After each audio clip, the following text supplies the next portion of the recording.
Hi guys, I hope you are doing good. Finally, the ICSI CS Professional June 24 exams are over, and now it is important for you to evaluate yourself in terms of what you have done in the exams, as it will help you plan your upcoming days accordingly.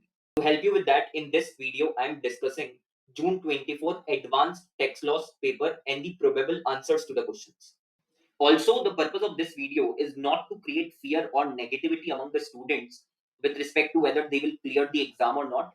The only purpose of this video is to help you get a fair idea about your performance so that you can work accordingly. So, without wasting any time, let's get started. After successfully conducting test series for the last two attempts, we are soon coming up with a bunch of things for December 24, including test series and revision videos. The enrollments for CS Professional new syllabus and CS Executive new syllabus test series will tentatively commence from 15th July onwards, and for CS Professional old syllabus from 1st of September onwards. If you have any inquiries with respect to the test series, please feel free to reach out to us at the number visible on the screen. Also, while watching the video, if you find the video helpful, please make sure to hit the like button so that YouTube shares this video with other students and they also get benefited from this video. In the month of May, Siddharth Sharma and I created a must-see topics document for all the 7 main subjects of CS Professional Old Syllabus, and we shared this document with the students through LinkedIn. And very humbly, I would like to tell you that 67 marks ATL paper comprises of the topics which we highlighted as must-see topics in that document, and I will show you the same in this video. So wherever MST has been written corresponding to the question, it means that particular question has been asked from the must-see topics. तो ये आपका ATL का paper है और module ये open करके रखा है मैंने कॉन्सेप्ट्स वगैरह शो करने के लिए। ये मस्ती टॉपिक्स का डॉक्यूमेंट है मॉड्यूल 1 का। अब इसके अंदर सबसे पहले अगर हम देखें तो सबसे पहले क्वेश्चन आपको आया था, वो आया था कि स्वदेशी प्राइवेट लिमिटेड एक registered person in Lucknow Uttar Pradesh under GST laws is a supplier of goods in regular scheme में वो टैक्स पे करता है। It has made the following transactions for the month of November 23। Supplied goods worth rupees 8 lakh to R of Kanpur Uttar Pradesh, यानी ये हो गया आपका intra state, ये इंट्रा स्टेट सप्लाई होगी। फिर supplied goods worth rupees 5 lakh to M of Amritsar Punjab, तो ये इंटर स्टेट हो गई। उसके बाद परचेस करे goods worth rupees 2 lakh from J limited of Noida Uttar Pradesh, तो ये इंटर स्टेट परचेस हो गई जिसपे सीजीएसटी एसजीएसटी पे करा होगा। और परचेस करे goods worth rupees 3 lakh from Paras of Patna Bihar, ये आपका हो जाएगा इंटर स्टेट परचेस, इस पे आईजीएसटी पे करा होगा। नीचे आपको दिया हुआ है कि कंपनी के पास में फॉलोइंग ओपनिंग बैलेंस है आईटीसी के फॉर नवंबर 23, सीजीएसटी का 54,000, एसजीएसटी का 4,000 और आईजीएसटी का 70,000। Rate of CGST SGST IGST 9%, 9%, 18% है। Both inward outward supplies are exclusive of taxes wherever applicable, तो जो भी अमाउंट आपको ऊपर दिए हुए हैं, जो भी है 8 लाख, 5 लाख, 2 लाख, 3 लाख का अमाउंट है, इसमें टैक्स इंक्लूडेड नहीं है। All the transactions of inward and outward supplies are made with GST registered person under regular scheme. जो ट्रांजैक्शंस हुए चाहे वो इनवर्ड के हो या आउटवर्ड के, वो रजिस्टर्ड पर्सन के साथ ही करे गए हैं। एंड जितनी भी नेसेसरी कंडीशंस है फॉर अवेलिंग आईटीसी वो सब फुलफिल कर दी गई है। कंप्यूट हेडवाइज मिनिमम जीएसटी जो कि पेबल है, हेडवाइज मतलब कि सीजीएसटी एसजीएसटी आईजीएसटी मिनिमम उसको कितना पे करना पड़ेगा कैश में से। हेडवाइज आपको मिनिमम अमाउंट बताना है जो कैश में पे करना पड़ेगा बाय स्वदेशी private limited for the month of November 23। Make suitable assumptions अगर रिक्वायरमेंट है तो। ये क्वेश्चन आपको आया था चैप्टर नंबर 3 से, ठीक है। चैप्टर नंबर 3 पेज नंबर 195 पर जो है ये आपको यूटिलाइजेशन ऑफ आईटीसी करके एक टॉपिक दिया हुआ है और ऑर्डर ऑफ यूटिलाइजेशन है ना, उसके ऊपर ये बेस्ड है क्वेश्चन, तो उसी से आया था ये। अब एक बार इसका सॉल्यूशन जो है वो देख लेते हैं यार। तो अगर मैं आउटपुट लाइबिलिटी की बात करूँ कि आउटपुट टैक्स की क्या लाइबिलिटी बनती है, ठीक है, इस कंपनी की स्वदेशी प्राइवेट लिमिटेड की, तो इसमें सबसे पहले जो आपने सप्लाई करेंगे गुड्स वर्थ रुपीज 8 लाख, ठीक है। ये इंट्रा स्टेट है, इंट्रा स्टेट है तो आपको सीजीएसटी और एसजीएसटी जो है देना पड़ेगा 9% के हिसाब से, तो 9% पे 72,000 आ जाएगा। उसके बाद जो नेक्स्ट सप्लाई करिए वो करिए 5 लाख की अमृतसर पंजाब, ये इंटर स्टेट है, इस पर आईजीएसटी देना पड़ेगा 18% का, तो ये 90,000 आ जाएगा, ठीक है। अब आ जाते हैं इनपुट के ऊपर कि इनपुट हमारे पास में क्या क्या अवेलेबल है। ये इनपुट टैक्स क्रेडिट की बात हो रही है ना, इनपुट टैक्स क्रेडिट हमारे पास कितना अवेलेबल है। तो सबसे पहले तो जो आपका यहाँ ऊपर दिया हुआ है, ठीक है, कि परचेस करें goods worth rupees 2 lakh Uttar Pradesh से करें, तो ये इंटर स्टेट परचेस है तो आपको सीजीएसटी और एसजीएसटी का क्रेडिट जो है वो मिल जाएगा इसके ऊपर 99%, तो 18,000, ठीक है। सेकंड वाला purchase goods worth rupees 3 lakh from Paras of Patna Bihar, इसके अंदर आपको आईजीएसटी का क्रेडिट मिलेगा। कितना मिलेगा आईजीएसटी का क्रेडिट आपको, इसके अंदर 3 लाख का अगर 18% निकालेंगे तो 54,000 का आपको मिल जाएगा। अब ओपनिंग बैलेंसेस आपको दिए हुए हैं यहाँ पे, सीजीएसटी का दिया 54, एसजीएसटी का दिया 4 और आईजीएसटी का दिया 70, तो कुल मिला करके जो सीजीएसटी का क्रेडिट है आपके पास वो है 72K का, जो एसजीएसटी का है वो है 22K का, और जो आईजीएसटी का है वो है 1,24,000 का, ठीक है। अब कुछ नहीं यार, सेट ऑफ करना है, ठीक है। तो सीजीएसटी का जो है, ठीक है, सबसे पहले आपको ऑर्डर पता है, सबसे पहले आईजीएसटी उठाएंगे तो आईजीएसटी जो है वो 90,000 का है, ठीक है। आउटपुट टैक्स लाइबिलिटी है 90,000 की है। यहाँ पर हमारे पास में जो टोटल अवेलेबल है वो है 1,24,000, तो 1,24,000 से पूरा 90,000 खत्म हो जाएगा और आपके पास और अमाउंट बच जाएगा, वो कितने का बच जाएगा 34,000 का। ये 34,000 का अमाउंट आपके पास और बचेगा। अब ये 34,000 का जो अमाउंट है आप इसको सीजीएसटी और एसजीएसटी है ना, किसी के लिए भी यूज कर सकते हो, किसी भी ऑर्डर में कर सकते हो। तो यहाँ पे क्या करेंगे हम, हमको पता है यार कि सीजीएसटी जो है ना, वो सिर्फ सीजीएसटी का जो क्रेडिट है वो सिर्फ सीजीएसटी के लिए इस्तेमाल हो सकता है, और सीजीएसटी का अगर आप क्रेडिट देखो तो पूरा 72 के, तो ये 72 से 72 खत्म कर देते हैं, मतलब अगर इसको देखें तो ये पूरा खत्म हो जाएगा। ठीक है, अगर ये पूरा खत्म हो जाएगा तो इट इज बेटर कि मैं जो ये आईजीएसटी का अमाउंट है 34,000, ये किसके लिए यूज करूँ, एसजीएसटी के लिए यूज करूँ। ठीक है, तो एसजीएसटी के लिए यूज कर लेंगे। एसजीएसटी के लिए 72 के है, ठीक है, और यहाँ पर कितना है, सिर्फ 22 के ही है हमारे पास, तो इसीलिए एसजीएसटी के लिए यूज करना ज्यादा बेटर है। तो इसमें से अगर हम माइनस कर देते हैं 72 में से 34,000, तो 38 के आपके पास बचेगा। अब ये 38 के बचा, सीजीएसटी जो है वो तो पूरा खत्म हो गया, सीजीएसटी की कोई लाइबिलिटी नहीं है, आईजीएसटी की भी कोई लाइबिलिटी नहीं है, जो आपको कैश में देनी पड़ेगी, सिर्फ किसकी देनी पड़ेगी, एसजीएसटी की देनी पड़ेगी। तो बचा कितना, 38 बच गया, 72 में से 34 माइनस करके 38 बचा। 38 में से आप जो है 22 के भी यूज कर लोगे, जो एसजीएसटी का ही है, तो ये भी आपने यूज कर लिया। उसके बाद में जो आपके पास फाइनल फिगर्स आएंगे वो आएंगे सीजीएसटी का निल, एसजीएसटी का 16,000 और आईजीएसटी का निल। तो ये जो है आपको कैश में पे करना पड़ेगा। तो ये चीज इसके अंदर जो है आपको बस करके आनी थी, कैलकुलेशन जो करनी थी। ये क्वेश्चन आपको एमएसटी से ही बन के आया है। एमएसटी के अंदर यहाँ पर जो आपका पेज नंबर है 195, ये रहा, order of utilisation of ITC. उसके बाद जो नेक्स्ट क्वेश्चन आपसे उन्होंने पूछा, नेक्स्ट क्वेश्चन आपसे पूछा था कि राजश्री एक resident of Ahmedabad Gujarat Cummins her business of supply, अभी अभी कमिंस ही करा, स्टार्ट ही करा business of supply of goods in the month of April 23। She has provided the following information. उनका जो इंट्रा स्टेट टर्नओवर है, with in the state turnover है पहले 2 quarters का, वो है अप्रैल टू जून का 25 लाख और जुलाई टू सितंबर का 90 लाख, जिसमें 30% सप्लाईज जो है वो एग्जम्प्टेड गुड्स की है, तो 63 टैक्सेबल है और 27 जो है वो एग्जम्प्टेड है। Since the goods supplied by her were eligible for composition scheme, she opted for registration under composition scheme in the state of Gujarat with effect from 1st July 23। 1st जुलाई से composition scheme ले ली। ठीक है, आगे आपसे बोला है कि you are required to compute the tax payable by Rajshri till the end of second quarter यानी सितंबर तक in the independent situation। अगर वो मैन्युफैक्चरर ऑफ गुड्स है अदर देन नोटिफाइड गुड्स, और अगर वो ट्रेडर है, तो यार देखो ट्रेडर के केस में एग्जाम्प्ट वाली नहीं लेते हैं, कि मैन्युफैक्चरिंग वाले के केस में सब कुछ ले लेते हैं, ठीक है ना, टर्नओवर के अंदर। अब एक चीज और इसके अंदर क्या होती है कि 1 अप्रैल से लेकर के जब तक आप लाइबल नहीं हो जाते तब तक का जो भी आपका टर्नओवर होता है वो आपका जो उस पर टैक्स नहीं लिया जाता आपसे, ठीक है, वो एलिजिबिलिटी पर्पज के लिए देखा जाता है बट उस पर आपसे टैक्स नहीं लिया जाता। तो एलिजिबिलिटी तो है ही, ठीक है ना, वो कोई दिक्कत नहीं है, टोटल करके देखने तो भी और सबसे बड़ी बात है कि उसने कमेंसी करा है, तो हमारे पास अगर देखें एलिजिबिलिटी के लिए तो अमाउंट ऑफ टर्नओवर पिछले साल का क्या जीरो है, ठीक है, तो वो तो मिल ही जाएगी कॉम्पोजिशन स्कीम, एलिजिबिलिटी में कोई दिक्कत नहीं। तो टैक्सेशन की बात आती है, तो टैक्सेशन के अंदर आपको क्या करना है, अप्रैल से लेकर के उस टाइम तक का टर्नओवर, 1 अप्रैल से लेकर उस टाइम तक का टर्नओवर जब तक वो लाइबल फॉर रजिस्ट्रेशन नहीं हो जाती उसको एक्सक्लूड कर देना। तो देखो ये सिर्फ गुड्स में डील कर रही है, ठीक है, और अहमदाबाद गुजरात में कर रही है, तो अहमदाबाद गुजरात में अगर कर रही है और सिर्फ गुड्स में कर रही है तो इनको 40 लाख की लिमिट मिल जाएगी, 40 लाख की लिमिट मिल जाएगी, और 40 लाख की लिमिट अगर मिल जाएगी तो ये 25 लाख जो है ये तो पूरा आपका जो है इस पे टैक्स नहीं लगने वाला, प्लस 90 लाख में से भी 15 लाख के ऊपर जो है टैक्स नहीं लगेगा, क्योंकि 25 + 15 कितना हो जाएगा, 40 लाख। ठीक है, तो जो अमाउंट बच जाता है, जो अमाउंट बच गया वो कितना बच जाएगा, जो अमाउंट बच जाएगा वो बचेगा 75 लाख। 75 लाख का जो अमाउंट बचा है उसके ऊपर टैक्स जो लगेगा 1% के हिसाब से 75,000, तो ये इसका आंसर है पहले वाले का।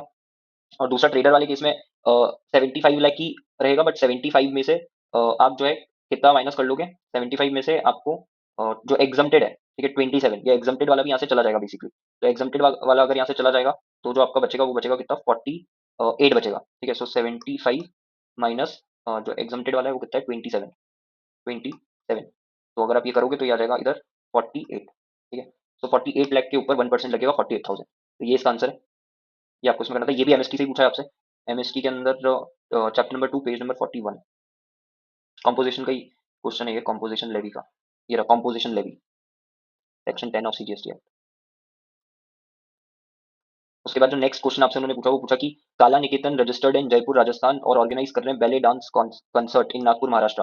काला निकेतन enters into a contract with an event management company Galaxy Entertainment Private Limited registered in Kolkata West Bengal for organizing the said concert at an agreed consideration of rupees 1 lakh. Galaxy Entertainment books Kala Kunj Auditorium registered in Nagpur Maharashtra for holding the concert for a lump sum consideration of rupees 45,000. Kala Niketan fixes the entry ticket fee to the concert at rupees 600 per ticket. 440 tickets were sold to the for the concert. You are required to determine the following in respect of each of the supply। इसमें बहुत सारी supplies है, ठीक है, 3 supplies है basically इसके अंदर, तो हर एक सप्लाई को लेकर के आपको प्लेस ऑफ सप्लाई भी बताना है और अमाउंट भी बताना है, सीजीएसटी एंड एसजीएसटी और आईजीएसटी का जो कि पेबल होगा हर एक केस में। ठीक है, तो ये जो क्वेश्चन आपको आया ये चैप्टर नंबर 8 से आया है, जिसमें प्लेस ऑफ सप्लाई के बारे में आपको दिया हुआ है। ठीक है, आईजीएसटी वाला जो चैप्टर है इसमें देखो 3 सप्लाई है, 3 सप्लाई कौन कौन सी है, सबसे पहले काला निकेतन जो कि ऑडियंसेस को दे रहा है, देन गैलेक्सी एंटरटेनमेंट जो कि काला निकेतन को दे रही है, और फिर उसके बाद में कला निकेतन आ रही है ना, काला नहीं है सॉरी, ये रियली सॉरी, कला निकेतन टू ऑडियंसेस और गैलेक्सी एंटरटेनमेंट टू कला निकेतन एंड कला कुंज ऑडिटोरियम टू गैलेक्सी एंटरटेनमेंट, ये 3 है इसके अंदर। अब है ना, इसमें प्लेस ऑफ सप्लाई क्या होगा यार, तो देखो जो पहली है, ठीक है, कला निकेतन टू ऑडियंसेस, इस केस में हो जाएगा नागपुर महाराष्ट्र, ठीक है, 12/6 के अकॉर्डिंग। देन सेकंड जो है गैलेक्सी एंटरटेनमेंट टू कला निकेतन, ये हो जाएगा जयपुर राजस्थान 12/7/A1 के अकॉर्डिंग। और जो नागपुर लास्ट वाला है आपका कला कुंज ऑडिटोरियम टू गैलेक्सी एंटरटेनमेंट, इसमें हो जाएगा नागपुर महाराष्ट्र 12/3C के अकॉर्डिंग। ठीक है, ये आपका यार वो हो जाएगा क्या बोलते हैं उसको, एडमिशन टू एन इवेंट वाला पॉइंट। ठीक है, ये ऑर्गेनाइजिंग वाला पॉइंट हो जाएगा, और ये हो जाएगा कि अकोमोडेशन आप दे रहे हो इमोवल प्रॉपर्टी में for organising a cultural function वगैरह। तो ये उससे ही आपका जो ये आंसर आ जाएंगे, ठीक है, ये तीनों में मतलब इस तरीके से प्लेस ऑफ सप्लाई निकल जाएगा। अच्छा, अब इसके बाद में नेक्स्ट जो चीज़ है वो ये है कि अमाउंट कैलकुलेट करना है। तो उसको कैलकुलेट करने के पहले ये समझना है कि सीजीएसटी लगेगा, एसजीएसटी लगेगा, क्या लगेगा। तो उसको निकालने के लिए हमको क्या चाहिए, लोकेशन ऑफ सप्लायर। तो देखो जो पहला केस है, पहले केस में आपको पीओएस तो मिल गया नागपुर महाराष्ट्र, इसमें लोकेशन ऑफ सप्लायर है जयपुर राजस्थान। ठीक है, सप्लायर कौन है, कला निकेतन। ठीक है, और कला निकेतन जो है वो रजिस्टर्ड है जयपुर राजस्थान, जयपुर राजस्थान में। तो location of supplier, place of supply अलग अलग स्टेट में तो आईजीएसटी लग जाएगा। ठीक है, पहले केस में।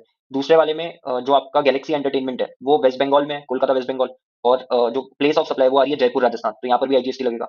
और जो थर्ड वाला केस है उसमें नागपुर महाराष्ट्र है लोकेशन ऑफ सप्लाई, और नागपुर महाराष्ट्र है प्लेस ऑफ सप्लाई, तो इसमें सीजीएसटी प्लस एसजीएसटी लगेगा। ये रेट्स आपको दिए हुए हैं 9918। अब इसमें जो अमाउंट है, ठीक है, उस पर आपको लगा देना। तो ये टैक्स की कैलकुलेशन है। आईजीएसटी लगेगा सबसे पहले वाले केस में 18% किसके ऊपर, जो आपने टोटल टिकट्स बेची है ना, 440 टिकट्स बेची है आपने, और 600 पर टिकट है, तो 440 मल्टीप्लाइड बाय 600, 440 मल्टीप्लाइड बाय 600 आप करोगे तो 2,64,000 आएगा। 2,64,000 का 18% आएगा 47,520। उसके बाद नेक्स्ट जो सेकंड वाला केस है, गैलेक्सी एंटरटेनमेंट टू कला निकेतन, आईजीएसटी एट द रेट 18% लगेगा ऑन रुपीज 1 लाख, जो अमाउंट ये चार्ज कर रहे हैं इनसे। ठीक है, यहाँ पर ये जो अमाउंट चार्ज कर रहे हैं इनसे, agreed consideration of rupees 1 lakh, तो इसके ऊपर लग जाएगा 18%, ये आ जाएगा 18,000। और फिर उसके बाद में सीजीएसटी एसजीएसटी लगेगा 9% ईच ऑन 45,000। ठीक है, जो कला कुंज ऑडिटोरियम टू गैलेक्सी एंटरटेनमेंट है, तो इसके लिए कितना हम पैसा दे रहे हैं, 45,000 का लमसम कंसिडरेशन दे रहे हैं, तो इस पे लगेगा। अमाउंट आपका आएगा 4050 तो इस तरीके से आपको जो है पूरा ये लिख करके आना था। ये भी क्वेश्चन जो है आपका एमएसटी में से ही बन के आया है। एमएसटी में अगर मैं आपको शो करूँ 473,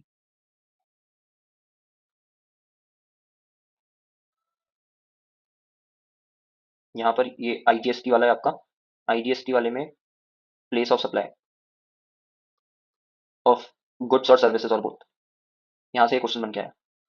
उसके बाद नेक्स्ट जो क्वेश्चन आपसे उन्होंने पूछा वो पूछा कि Vitthal is a trader registered in Nashik Maharashtra under the regular scheme. ठीक है, जीएसटी लॉ में उसकी electronic liability register show the following tax and other liabilities due as on 1 June 24, self assessed output tax for April 24, self assessed output tax due for May 24, interest due for April 24, penalty due for April 24, and liability due towards demand notice issued by proper officer under section number 74 for suppression of act.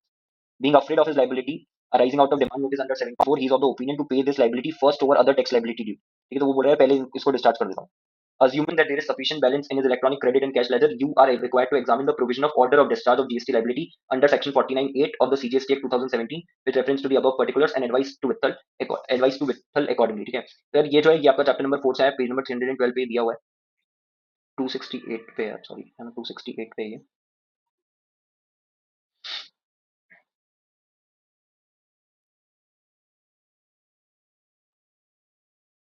ये रहा यहाँ। ये आपको दिया हुआ है discharge का order. ठीक है, तो यही आपको जो इसके अंदर लिख करके आना था कि सेल्फ असेस टैक्स और other dues related to returns of previous tax period पहले जाएगा, फिर self assess tax and other dues related to the return of current tax period, and फिर लास्ट में जो भी 73 74 के अंदर अमाउंट है, कोई भी दूसरा अमाउंट जो एक्ट में पेबल है, यानी ये जो आपका इंटरेस्ट का अमाउंट है, पेनल्टी का अमाउंट है, तो ये सब लास्ट में ही होगा। तो ऐसा नहीं कर सकते कि आप इसको पहले पे कर दो, पहले आपको सेल्फ असेस वाला जो अमाउंट है वही पे करना है। ठीक है, तो यही आपको लिख करके आना, तो यही एडवाइस आपको विट्ठल को देनी। ये भी आपका एमएसटी में से ही आया है, electronic liability ledger 268, electronic liability ledger. उसके बाद नेक्स्ट उन्होंने आपसे पूछा जो क्वेश्चन नंबर 2 है। क्वेश्चन नंबर 2 में सबसे पहला क्वेश्चन उन्होंने आपको दिया कि ईस्टर्न ट्रेडर्स प्राइवेट लिमिटेड। ठीक है, अब इस क्वेश्चन में ध्यान देने वाली बात है कि बॉडी कॉर्पोरेट की बात हो रही है। बॉडी कॉर्पोरेट है registered entity under GST law in Cuttack Orissa, is engaged in the supply of various goods and services, following transactions towards the outward supply have awkward during the month of November 23। इसकी details आपको दी है। सबसे पहला जो transaction है वो supply 250 wall fans at Kolkata to the state government of West Bengal.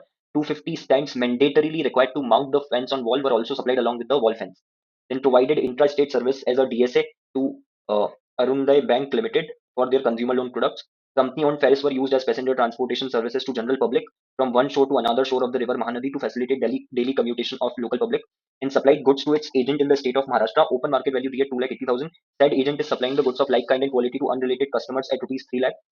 Company जो है वो चूज करना चाहती है जो ऑप्शन उसको सबसे ज्यादा बेनिफिशियल होगा वो। बाकी सारी नीचे बातें दी है 99% 18% के रेट्स वगैरह। ठीक है, जो वॉल फैन स्टैंड है उसके ऊपर रेट है 14 14 28, और all the amounts given above are exclusive of taxes. इसके अंदर आपको वैल्यू ऑफ सप्लाई प्लस जो टैक्स लायबिलिटी बनती है वो कैलकुलेट करना था।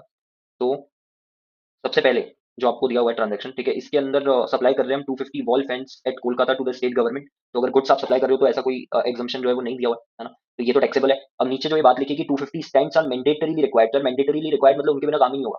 अगर उनके बिना काम ही नहीं होगा तो नेचुरली बंडल्ड हो जाएंगे। कि नेचुरली बंडल मतलब कि एक कंपोजिट सप्लाई, अगर ये कंपोजिट सप्लाई है तो आपका जो रेट लगेगा वो प्रिंसिपल सप्लाई वाला लगेगा, और प्रिंसिपल सप्लाई यहाँ पे फैन की कर रहे हैं और उस पर रेट कितना चल रहा है 18%, क्योंकि कोलकाता का केस है और ये कंपनी कहाँ की है, ये कंपनी है आपकी उड़ीसा की, ठीक है। तो आईजीएसटी लग जाएगा, तो इसके अंदर कुछ नहीं करना आपको, जो 4,36,000 का पूरा अमाउंट है इसके ऊपर आप 18% आईजीएसटी लगा दोगे, आपका अमाउंट आएगा 78,480। सेकंड इसमें लिखा है provided intra state service as a DSA to Arunoday bank limited for their consumer loan products. अब यहाँ पर बहुत सारे लोग कंफ्यूज हुए होंगे, ठीक है, उनको लगा होगा कि यार ये आरसीएम के अंदर आएगा, बट ये आरसीएम के अंदर नहीं आएगा। आरसीएम के अंदर क्यों नहीं आएगा? क्योंकि आरसीएम के अंदर तभी आता है जब एक इंडिविजुअल डीएसए की सर्विसेज दे रहा हो, ठीक है, बट ये इंडिविजुअल नहीं है, ये कौन है, बॉडी कॉर्पोरेट है। तो यहाँ पर आरसीएम नहीं लगेगा, यहाँ पर भी फॉरवर्ड चार्ज ही लगेगा और ये भी आपका टैक्सेबल हो जाएगा। 2,50,000 के ऊपर आप क्या करोगे, 99% लगा दोगे, क्यों? क्योंकि लिखा है कि इंट्रा स्टेट है ये, ठीक है, तो इसलिए 99% लगा देंगे। 22,500, 22,500 इसका प्रोविजन आपको पेज नंबर 38 पे दिया हुआ है। पेज नंबर 38 पे चलते हैं, मैं दिखा भी देता हूँ आपको।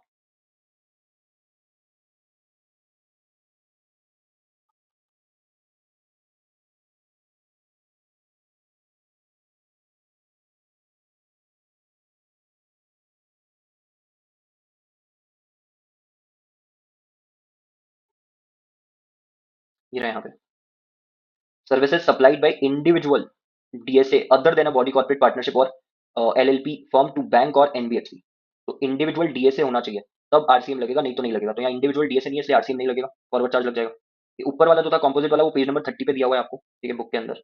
उसके बाद अगला जो पॉइंट है इसमें, company owned ferries were used as passenger transportation services to general public from one shore to another shore of the river Mahanadi to facilitate daily commutation of local public. ये एग्जम्प्ट है, एग्जम्पशन नोटिफिकेशन जो है उसके अंदर लिखा हुआ है ये, तो ये भी शो कर देता हूँ पेज नंबर 58 पे एग्जम्पशन नोटिफिकेशन।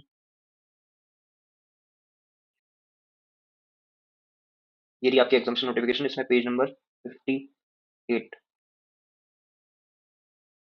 ये रहा, ट्रांसपोर्टेशन ऑफ पैसेंजर्स की, अगर सर्विस दी जा रही है ट्रांसपोर्टेशन ऑफ पैसेंजर्स की विथ और without accompanied belongings by public transport other than predominantly for tourism purpose in a vessel between places located in India।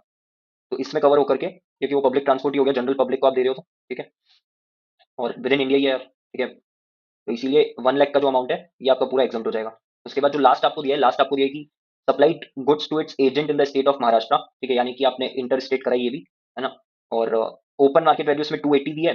Said agent is supplying like kind and quality to unrelated customer at ₹3 lakh.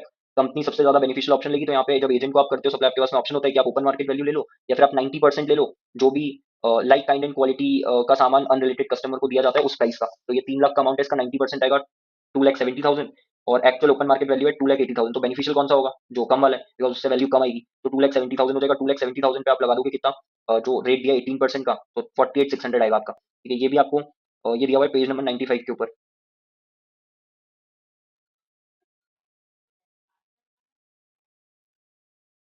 Page number 95 ये रहा।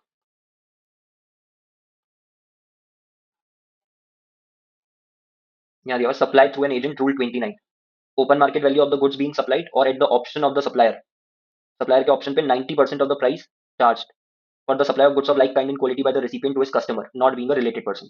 यहाँ पर लिखा है उसने कि जो like kind and quality का चार्ज कर रहे हैं अनरिलेटेड कस्टमर से, वो 3 लाख है। तो इस तरीके से आपका ये कैलकुलेशन हो जाएगी। जो टोटल वैल्यू ऑफ सप्लाई आपकी आएगी निकल के, जब आप सम करोगे सबका, तो वो निकल करके आएगी 9,56,000।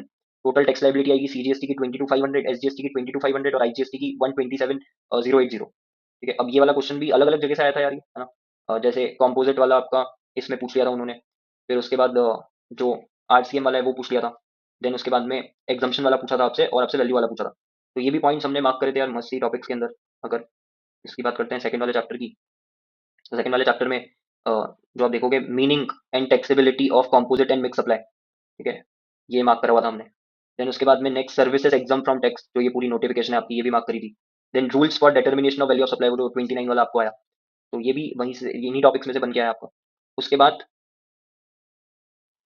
इसके बाद इन्होंने आपसे पूछा examine with appropriate explanation whether the suppliers are eligible for composition levy under section number 10 in the following independent cases in the beginning of financial year 23-24। सबसे पहले Audicon electronics registered in Bangalore Karnataka is engage in the manufacturing and supplying of front load automatic washing machines intra state on its own.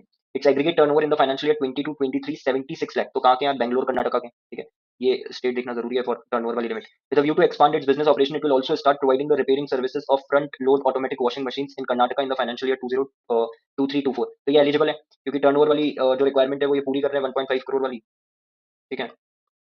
और दूसरी चीज की repairing services दे सकते हैं और साथ में ना कुछ हद तक दे सकते हैं, उसकी जो लिमिट है वो आपको पता है 10% ऑफ द टर्नओवर और 5 लाख शायद, है ना, विचेवर इज हायर, ऐसे करके कोई लिमिट है उसके अंदर, तो वहां तक आप दे सकते हो, कोई दिक्कत नहीं है, ठीक है। तो ये एलिजिबल है, इसमें कोई दिक्कत नहीं है। और फिर उसके बाद हितेश जो रजिस्टर्ड है त्रिपुरा में, त्रिपुरा यहाँ पर दिया हुआ है, तो यहाँ पर आपको पता है कि लिमिट जो है 75 लाख की, बट एक आगे एक और चीज हमको भी पढ़नी है। Is engaged in running a pure veg restaurant Jim Jam Kitchen in Agartala, he has a turnover of 49 lakh in the financial year 22-23 due to incurring heavy losses. उसने डिसाइड करा कि वो शट डाउन कर देगा रेस्टोरेंट बिजनेस को और start करेगा providing interior designing consultancy services. तो सर्विसेज दे रहा है सिर्फ, ठीक है, in the beginning of this financial year जो आपका है 23-24। तो ऐसे केस में क्या वो कॉम्पोजिशन स्कीम ले सकता है? तो वो 10-1 और उसके अंदर तो नहीं आ पाएगा, ठीक है, लेकिन 10-2 ए के अंदर जो कि सिर्फ प्योर सर्विसेज वालों के लिए, उसमें वो आ सकता है, ठीक है। उसके अकॉर्डिंग अगर आप देखो तो आपका टर्नओवर कितना होना चाहिए? 50 लाख होना चाहिए, तो यहाँ पर इसका 49 लाख है, तो ये जो है एलिजिबल हो जाएगा, ठीक है। तो ये भी एलिजिबल हो जाएगा, ऊपर वाला भी एलिजिबल हो जाएगा। ऊपर वाला जो एलिजिबल है वो 10-1 वाले में आ जाएगा, और जो ये वाला पॉइंट है इसमें 10-2 के अंदर आ जाएगा। ये आपको लिखना था, ये भी आपका एमएसटीसी कॉम्पोजिशन वाला जो मैंने आपको स्टार्टिंग में भी शो करा था, ये रहा composition, composition levy, eligibility to opt under composition scheme, ठीक है। उसके बाद जो नेक्स्ट आपका क्वेश्चन है,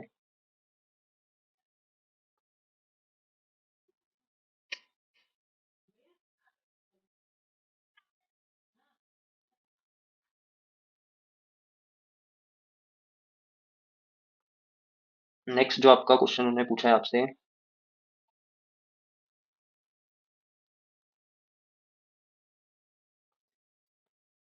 सी वाला, टू का जो सी वाला है ना, ये अभी हमने देख लिया। टू का जो सी वाला है, इसमें यार क्या होता है कि अनिल एक ट्रेडर है जो registered under regular scheme has opted to file returns of GSTR 1 and 3 on monthly basis, ठीक है। अब वो फाइल करता है GSTR 3 for the month of May 23 within due date, file कर देता है विद इन ड्यू डेट। हालांकि उसको बाद में पता चलता है जुलाई 23 में कि जो टैक्स ड्यूज है for the month of May 23 have been short paid by ₹20,000। The shortfall of ₹20,000 was paid through electronic cash ledger and credit ledger, amounting to ₹15,000 and ₹5,000 respectively, while filing GSTR 3B of July 23, which was filed on 20th August 23, जो due date है जुलाई के लिए। Examine and compute the interest payable if any under CGST Act, and what would be your answer if GSTR 3B for the month of May 23 had been filed belatedly on 28-23 as above। तो इसके अंदर सबसे पहले तो यार आपको जो ये कहाँ से आया है, ये आपको पेज नंबर 283 पे जो है, ठीक है, वहां से पूछा ही आपसे, जो रिटर्न वाला बेसिकली चैप्टर है आपका, चैप्टर नंबर 4 में ही सारी बातें दी हैं रिटर्न से रिलेटेड।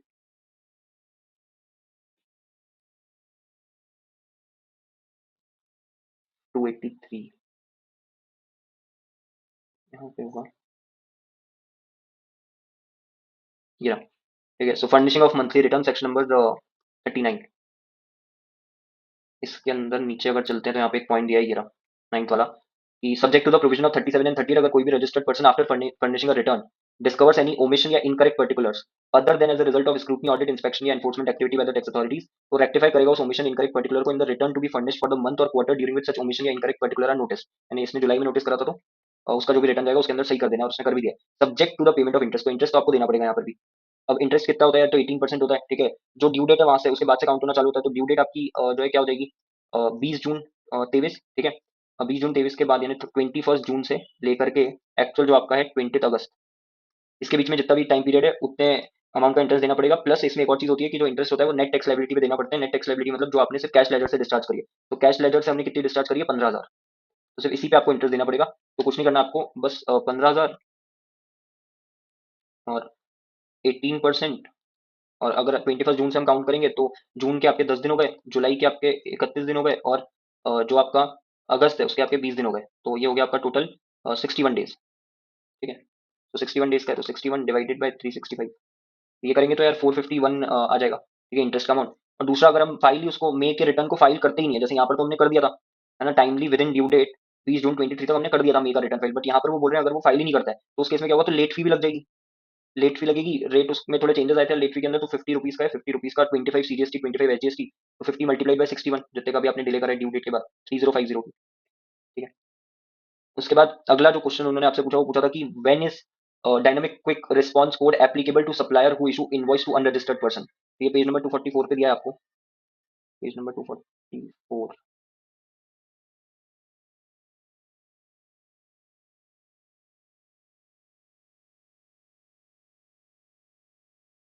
यहाँ पे दिया है। इलेक्ट्रॉनिक इनवॉइसिंग करके एक हेडिंग है, इलेक्ट्रॉनिक इनवॉइसिंग के अंदर डायनेमिक क्यूआर की बात हुई है, ये रहा डायनेमिक क्यूआर। तो ये तब करना पड़ता है जब रजिस्टर्ड पर्सन जिसका एग्रीगेट टर्नओवर 500 करोड़ से भी ज्यादा का इन फाइनेंशियल ईयर, तो यही लिख के आना था आपको कि कब एप्लीकेबल है टू सप्लायर, जब उसका टर्नओवर 500 करोड़ से ज्यादा है, बी2सी के लिए था ये, ठीक है। उसके बाद दूसरा आपसे इन्होंने सवाल पूछा कि what is the amount of penalty for non compliance of dynamic quick response code. तो इसमें वो जनरल पेनल्टी लगेगी यार सेक्शन 125 की, जब किसी भी चीज के लिए कोई पेनल्टी स्पेसिफाई नहीं होती तो ये वाला सेक्शन लगता है, तो 25,000 इसके अंदर आ जाएगा। फिर इसमें लिखा है list the suppliers any three to whom dynamic QR code is not applicable. इसमें आएगा एक्सपोर्टर, अगर वो अनरजिस्टर्ड पर्सन को जो है एक्सपोर्ट करता है तो इंश्योरेंस कंपनी, बैंकिंग कंपनी है, ये पॉइंट आपके इसमें दिया हुआ नहीं है, ये सप्लायर्स के बारे में बताया हुआ नहीं है इसके अंदर। बट ये एक एक्सपोर्ट वाला जो पॉइंट है ये आपका अमेंडमेंट वाली जो शीट है उसके अंदर था, जब एक एक्सपोर्टर एक्सपोर्ट करता है टू इसको क्या बोलते हैं अनरजिस्टर्ड पर्सन को, तो वो आप एक बार वहां से देख सकते हो, क्रॉस चेक कर सकते हो। ये भी आपका एमएसटी से बन गया है, एमएसटी में हमने मार्क करा था इसको इलेक्ट्रॉनिक इनवॉइसिंग को, और जो है आपका ये इलेक्ट्रॉनिक इनवॉइसिंग। उसके बाद नेक्स्ट जो क्वेश्चन उन्होंने आपसे पूछा, नेक्स्ट उन्होंने आपसे पूछा जो 2A है, ठीक है। 2A के अंदर उन्होंने आपसे पूछा वैल्यू को लेकर के क्वेश्चन है, जो रूल है रूल 32 कि अमित एक अनरजिस्टर्ड पर्सन है, उसने लोन लिया है from the public sector bank on 15th August 22 worth rupees 1.95 crore and purchased the machine on 17th August 22 for rupees 2.10 crore. Subsequently, Mr. Amit defaulted in paying the loan amount along with interest. Later on, bank repossessed the machine from Mr. Amit on 22nd June 23. The banker sold the said machine on 27th October 23. You are required to calculate value of taxable supply of machine as per Rule 32(5) of CGST rules in the hands of banker and tax payable in the following two independent cases. Assume applicable rate of IGST at the rate 12% for this purpose. तो अब यार देखो इसके अंदर क्या होता है ना कि ये आपको इसके अंदर सबसे पहले कैलकुलेट करना पड़ता है कि जो ये बैंक रीपोजेस कर रही है मशीन को, ठीक है, अमित से, ये बैंकर जो है, ठीक है, इनके हाथों में परचेस प्राइस क्या मानी जाएगी, तो वो कैसे कैलकुलेट करा जाता है, वो कैलकुलेट करा जाता है जो एक्चुअल परचेस प्राइस है 2.10 करोड़ की, है ना, purchase the machine for rupees 2.10 crore. तो ये जो एक्चुअल प्राइस है इसको आप रिड्यूस करते हो, ठीक है, 2.10 करोड़ की प्राइस को आप रिड्यूस करते हो बाई 5% पर क्वार्टर और पार्ट देयर ऑफ, कब से लेकर के जब से एक्वायर करा था 17 अगस्त से लेकर के जो इसकी डेट ऑफ डिस्पोजल है, तो डेट ऑफ डिस्पोजल जो है वो कब की है इसकी 27 अक्टूबर की, है ना, banker sold the side machine on 27 अक्टूबर, यहाँ तक काम करते हैं, ठीक है। तो 17 अगस्त से 27 अक्टूबर अगर हम काउंट करेंगे तो 17 टू 17 आप मान लो, तो 4 क्वार्टर तो यही हो गए, प्लस पार्ट देयर ऑफ का भी एक पूरा काउंट करते हैं, तो सितंबर अक्टूबर तो पूरा एक काउंट हो जाएगा ना, 5 क्वार्टर हो जाएंगे। 5 क्वार्टर हो जाएंगे तो आपको क्या करना है, 5 क्वार्टर मतलब 5 मल्टीप्लाइड बाय 5%, तो टोटल ऑफ 25% आपको रिड्यूस करना है 2.10 करोड़ में से, यानी 2.10 का आपको सीधे 75% लेना है। 75% आप जब निकालोगे तो वो आएगा ये वाला जो अमाउंट यहाँ पे लिखा है 1,57,50,000, ये परचेस प्राइस बन जाएगी। अब परचेस प्राइस आपके सामने आपको मिल गई, यहाँ पर आपको अमाउंट दिया हुआ है कितने में बेचा है, तो 1.90 अगर सेलिंग प्राइस है, सेकंड हैंड गुड्स के केस में कैसे निकालते हैं, selling price minus purchase price, तो 1.90 करोड़ माइनस परचेस प्राइस, ये आ जाएगा 32.50 लाख, और जो सेकंड वाला है ये आ जाएगा 1.40 करोड़ है, तो नेगेटिव में आएगा फिगर, नेगेटिव जब भी आता है तो वहाँ पे लिखा है इग्नोर कर देना है, तो इस केस में तो कोई वैल्यू भी नहीं बनेगी और आईजीएसटी भी नहीं लगेगा, ठीक है। लेकिन जो ये वाला केस है इसके अंदर आईजीएसटी कितना लगेगा, 32.50 मल्टीप्लाइड बाई 12%, 3.9 लाख का इसके अंदर आपको आईजीएसटी आ जाएगा। तो इस तरीके से आपको इसको सॉल्व करना था, ये पेज नंबर 98 पे दिया हुआ है, page number 98।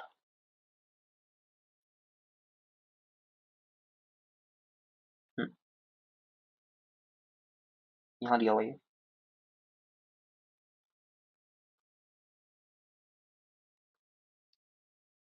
Value of second hand goods, इसके अंदर वैल्यू ऑफ गुड्स रीपोजेस्ड, इसमें लिखा है provided purchase value of goods repossessed from a defaulting borrower who is not registered यानी unregistered for the purpose of recovery of a loan या debt shall be deemed to be the purchase price of such goods, purchase price हमारे case में कितनी थी 2.10 crore, by the defaulting borrower reduced by 5% for every quarter or part thereof between the date of purchase and the date of disposal by the person making such repossession। तो person making repossession कौन है हमारे इसमें, bank, तो वो कब dispose of कर रही है, वो अक्टूबर वाली चीज, ठीक है, वहां से अगर आप काउंट करते हो तो 5 क्वार्टर आ जाएंगे उसके अंदर, तो वही हमने करा है, ठीक है, उसी के बेसिस पे ये करा है। और इसमें वैल्यू कैसे निकालते हैं, जहां पर taxable supplies provided by person dealing in buying and selling of second hand goods, तो यहाँ पे जो वैल्यू निकल के आती है, value of supply shall be the difference between the selling price and the purchase price, and जहां पर भी value of supply is negative it shall be ignore, तो जहां नेगेटिव आ गई हमारे केस में वो इग्नोर कर दिया हमने, बाकी इस पे हमने निकाल दिया था। उसके बाद जो नेक्स्ट क्वेश्चन उन्होंने आपसे पूछा वो पूछा, ये जो क्वेश्चन था ये भी एमएसटी से आया था आपका, एमएसटी के अंदर चैप्टर नंबर कौन सा था ये, सेकंड, चैप्टर नंबर सेकंड में ये रहा, value of second hand goods. अगला जो क्वेश्चन उन्होंने आपसे पूछा वो पूछा कि Bharat has committed offence which can be compounded 138(1) के according, he has paid the tax amount of rupees 6 lakh involved in the offence, ये उसने पे कर दिया है 6 लाख टैक्स का amount. Now he wishes to apply to commissioner for compounding the said offence. You are required to compute minimum and maximum compounding amount as per the provision of section 138(2) payable by Bharat. What are the consequences if Bharat pays such compounding amount as may be determined by the commissioner? ये तो दो बातें पूछी है यार आपसे इसके अंदर। अब इसमें कंपाउंडिंग का जो मिनिमम मैक्सिमम वाला प्रोविजन है उसमें अमेंडमेंट आई थी, तो मिनिमम हो चुका है इतना 25% of the amount of tax and maximum हो चुका है 100% of the amount of tax. तो मिनिमम क्या हो जाएगा 6 लाख का, 1.50 लाख, तो ये मिनिमम हो जाएगा, मैक्सिमम 6 लाख ही है, तो 1.50 लाख हो गया मिनिमम और मैक्सिमम हो गया 6 लाख। दूसरा कॉन्सिक्वेंसेस क्या होंगे ये आपको पेज नंबर 434 चैप्टर नंबर 6 जो है कि वहां से वहां पे जो है ये दिया हुआ है, पेज नंबर क्या था, 434, पेज नंबर 434।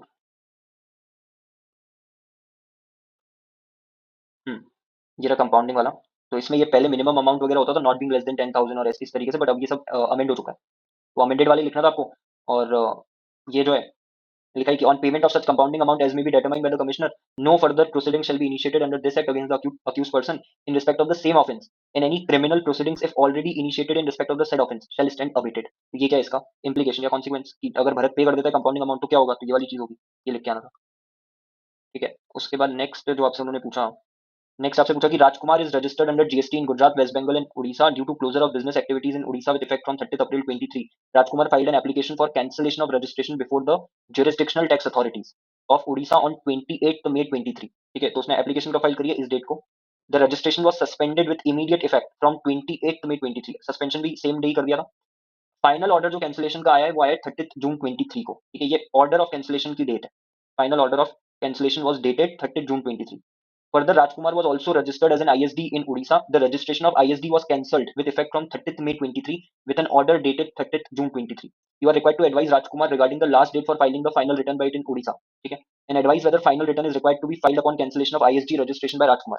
तो यार देखो इसमें बस एक ही दिक्कत है क्वेश्चन के अंदर कि जब एक बार प्रोविजन पे चलते हैं फिर बताता हूँ कि क्या दिक्कत है इसकी। Page number 299 chapter number 4, page number 299।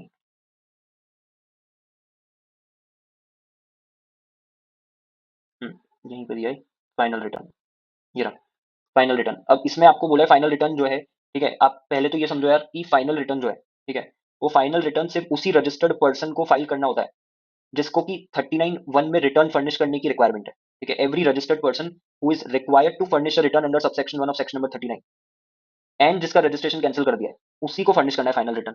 तो पहले जो इसका अगला वाला पॉइंट है बी वाला, उसका आंसर कर देते हैं कि यार क्या आईएसडी के तौर पे अगर आप रजिस्टर्ड हो तो आपको फाइनल रिटर्न फाइल करना पड़ेगा। The answer is no, because ISD के तौर पे जो भी रजिस्टर होता है उसको 39(1) से एक्सक्लूड करा हुआ है। ये 39(1) जो है वहां से उसको क्या कर रखा है, एक्सक्लूड कर रखा है। अगर 39(1) की एक बार वर्डिंग्स पे भी चलते हैं, 39(1)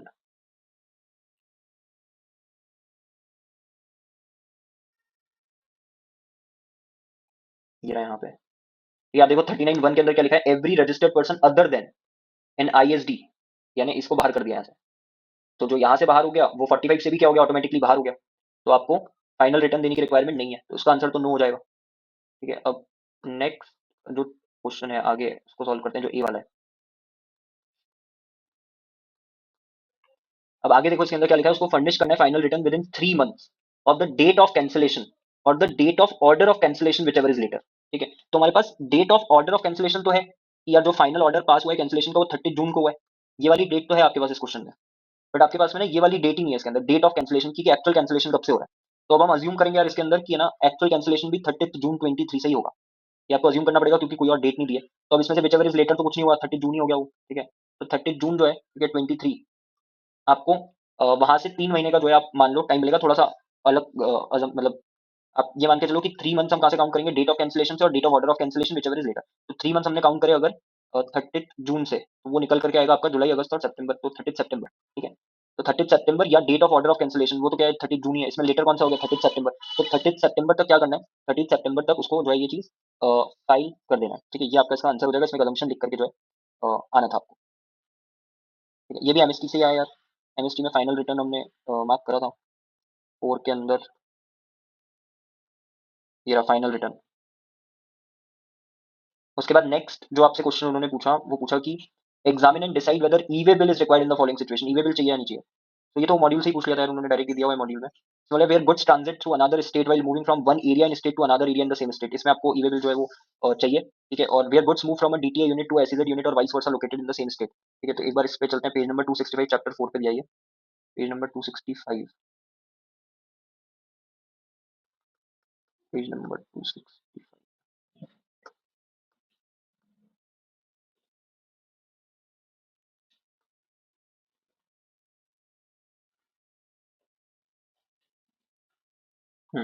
ये clarification on E way bill करके एक पॉइंट दिया हुआ है आपको इसमें, इसमें दोनों पॉइंट्स दिए हैं।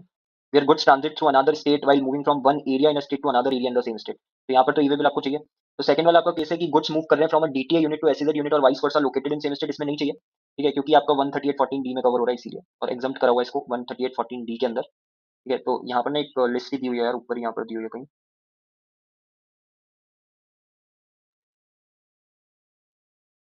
ये जो है एग्जम्पशन फ्रॉम ईबेबल 13814। ठीक है, so ये जो है ना, in respect of movement of goods within such areas as are notified under clause D of sub rule 14 of rule 138 of state और UT rules in that particular state और UT, इसमें वो cover हो जाएगा, इसीलिए जो है ईवेबल नहीं चाहिए उस केस में। तो यही यार बुक से ही था ये, है ना, ये भी आपका ईवेबल वाला जो पॉइंट है ये भी मार्क करा था हमने एमएसटी के अंदर। ईवेबल यहाँ पर है क्या, ये इलेक्ट्रॉनिक वेबल। ठीक है, उसके बाद नेक्स्ट जो आपसे उन्होंने क्वेश्चन पूछा है,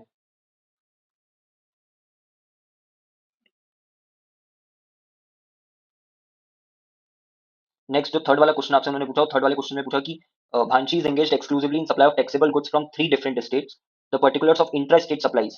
ठीक है, वो दिया हुआ है, तमिलनाडु में है 6 लाख, राजस्थान में है 13 लाख, और मिजोरम जो कि स्पेशल कैटेगरी स्टेट में कवर होता है वो है 15 लाख। अब Bhanshi wants to know whether he is liable for registration under GST law, assuming that Bhanshi is not engaged in making supplies of ice cream and other edible ice, whether or not containing cocoa, pan masala, and all goods, that is tobacco and manufactured tobacco substitutes falling under chapter number 24. And अगला point, if Bhanshi supplies only petrol and diesel from Mizoram instead of any other taxable goods, क्या आपका answer differ करेगा क्या, जो first में आप दोगे? तो देखो इसमें क्या होता है ना कि जब आप अलग अलग स्टेट से कर रहे हो और उसमें एक स्पेशल कैटेगरी स्टेट इन्वॉल्व हो जाता है, तो आपकी जो ओवरऑल लिमिट है वो रिड्यूस हो जाती है to the limit of special category state. ठीक है, अगर आप उस स्पेशल कैटेगरी स्टेट से टैक्सेबल गुड्स क्या कर रहे हो या टैक्सेबल सर्विसेज क्या कर रहे हो, दे रहे हो, अगर आप उस स्पेशल कैटेगरी स्टेट से एग्जम्प्टेड या नॉन टैक्सेबल सामान जो है वो प्रोवाइड कर रहे हो या सप्लाई कर रहे हो, तो उस केस में लिमिट रिड्यूस नहीं होती। तो जो हमारा पहला वाला केस है ना, इसमें इन्होंने नो डाउट आगे लिख दिया कि he is not engaged in ice cream वगैरह, है भी सिर्फ सप्लाई ऑफ टैक्सेबल गुड्स के अंदर डील कर रही है, तो क्या 40 लाख की लिमिट मिलेगी? The answer is no, 40 lakh की लिमिट इस केस में नहीं मिल पाएगी। क्यों? क्योंकि आप एक स्पेशल कैटेगरी स्टेट से टैक्सेबल गुड्स क्या कर रहे हो, बेच रहे हो, पहले वाले केस में। ठीक है, तो इसमें 10 लाख की लिमिट मिलेगी, 10 लाख की लिमिट मिलेगी तो आपको रजिस्ट्रेशन जो है वो लेना पड़ेगा। ठीक है, क्योंकि ओवरऑल तो क्रॉस हो जाएगा यार, आसानी से आप टोटल कर लो। ठीक है, 6, 13 और 15 ऑल इंडिया बेसिस पे एग्रीगेट टर्नओवर, सो ये कितना हो गया, 28 हो गया, और 28 और 6 34 हो गया, तो आराम से आपको लेना ही पड़ेगा। अगर आप 40 लाख लगा देते हैं यहाँ पर, तो आपका आंसर ये आता कि यार नहीं लेना पड़ेगा, बट ऐसा नहीं है। ठीक है, यहाँ पे 40 लाख नहीं लगेगा, यहाँ पर 10 लाख लगेगा। उसके बाद जो नेक्स्ट वाला पॉइंट है कि भांशी supplies only petrol and diesel from Mizoram instead of any other taxable goods. अगर वो पेट्रोल और डीजल कर रही है मिजोरम से, तो ये तो आपको पता है कि यार पेट्रोल और डीजल जो उस पर जीएसटी नहीं है। ठीक है, तो ये नॉन टैक्सेबल सप्लाई। ठीक है, नॉन टैक्सेबल सप्लाई है। अब अगर नॉन टैक्सेबल सप्लाई है, तो इस केस में जो मैंने बोला कि अगर स्पेशल कैटेगरी स्टेट से आप नॉन टैक्सेबल सप्लाई करोगे, तो आपकी ओवरऑल लिमिट रिड्यूस नहीं होगी to the limit of the special category state. तो यहाँ आपको 40 लाख की लिमिट मिल जाएगी। अब 40 लाख की लिमिट आपको मिल गई, अब आप टर्नओवर देखोगे, टर्नओवर में तो आपको सारा ही अमाउंट इंक्लूड करना है। ठीक है, क्यों सारा अमाउंट इंक्लूड करना है? क्योंकि ये non taxable supply exempt supply के अंदर कवर है एज पर द डेफिनेशन, और एग्जाम सप्लाई भी एग्रीगेट टर्नओवर में कवर होती है। ठीक है, तो पूरा ही लेंगे तो उस केस में कितना आ जाएगा, 34 लाख ही आ रहा है, तो आपको यहाँ पर रजिस्ट्रेशन लेने की रिक्वायरमेंट नहीं है। तो सेकंड वाला जो केस है उसमें रजिस्ट्रेशन नहीं लेना पड़ेगा, बट फर्स्ट वाले केस में आपको रजिस्ट्रेशन लेना पड़ेगा। रीजन, स्पेशल कैटेगरी स्टेट से आप कर रहे हो, तो ओवरऑल लिमिट आपकी स्पेशल कैटेगरी स्टेट वाली ही आपको मिलेगी। ठीक है, ये भी एमएसटी से ही आया है, ऑब्वियसली सेक्शन 22 जो है ना उसका क्वेश्चन है यार ये। तो ये भी आपको दिया, पर्सन लाइबल फॉर रजिस्ट्रेशन। ठीक है, यहाँ से पूछा गया आपसे क्वेश्चन। इसके बाद जो नेक्स्ट क्वेश्चन आपसे उन्होंने पूछा, उसमें बोला कि कमल एक टैक्सेबल पर्सन है और वो टैक्स इनवॉइस इशू करता है 20 मई 23 को, involving ITC of rupees 15 lakh to Mahendra, a registered person who being eligible utilise the same in payment of output tax liability. Against this tax invoice there was no actual supply of goods, कोई actual supply नहीं करी गई थी। On inquiry कमल ने admit करा कि ये transaction उसने कंडक्ट करा था, किसके कहने पे? टैक्स कंसल्टेंट के कहने पे, जिसका नाम सोहन है और वो क्वालिफाइड प्रोफेशनल भी नहीं है। इसके बेसिस पे आपको अमाउंट ऑफ पेनल्टी बताना था जो लगाई जाएगी penalty on the person involve in respect of the above refer transaction. ठीक है, जितने भी पर्सन इसमें इन्वॉल्व है, तो कौन कौन इन्वॉल्व है पहले तो आप ये समझ लो। ठीक है, पहले इसमें एक कमल नाम का व्यक्ति है, ठीक है, जो टैक्सेबल पर्सन है। सेकंड, इसके अंदर महेंद्र है जो कि रजिस्टर्ड पर्सन है। और तीसरा इसके अंदर सोहन है जो कि एक क्वालिफाइड क्या है, सॉरी, जो कि क्वालिफाइड प्रोफेशनल नहीं है, बट टैक्स कंसल्टेंट जिसको बोला गया है ना। तो अब आपको ना ये मिलेगा चैप्टर नंबर 6 पेज नंबर 427। ठीक है, सेक्शन नंबर 122 जो है आपका, पेज नंबर 427, 427।